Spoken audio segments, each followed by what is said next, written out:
આ ભારતીય કડદા પાર્ટી એ ભારતીય કડદા પાર્ટીના એ સુપડા સાફ કરી નાખવાનો સમય આવી ગયો છે. નાખવાનું છે. આ ભારતીય કડદા પાર્ટી એ ભારતીય કડદા પાર્ટીના એ સુપડા સાફ કરી નાખવાનો સમય આવી ગયો છે. અને અહીંયા ઉપસ્થિત અને ગુજરાતની તમામ પોલીસને કહેવા માંગીએ છીએ કે પોલીસની લાઠી એ શા માટે ખેડૂતો ઉપર વરસી રહી છે. આ કાયદાની લાઠી હોવી જોઈએ, આ કમલમમાંથી લાઠી ઉપરથી ન હોવી જોઈએ.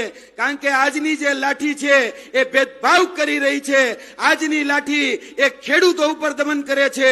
એ લાઠી ક્યારેય ભારતીય જનતા પાર્ટી ઉપર દમન નથી કરતી. આ જે લાઠી છે એ ગુજરાતના યુવાનો ઉપર, ગુજરાતના પીડિતો ઉપર એ લાઠી સમસમ વાગે છે. અને ભારતીય જનતા પાર્ટીનો જે ખેડૂત આજે પોતાનો હક, અધિકાર કે ન્યાયની વાત કરે કે કડદા વિરુદ્ધની વાત કરે તો એ લાઠી ત્યાં ઉપડે છે. એટલે ભારતીય કડદા પાર્ટીને પણ કહેવા માંગીએ છીએ કે આ સુદામણાની ધરતી ઉપર જોઈ લેવાની છૂટ, જ્યાં પણ નજર કરો ત્યાં ખેડૂત એ ખેડૂત જ દેખાશે.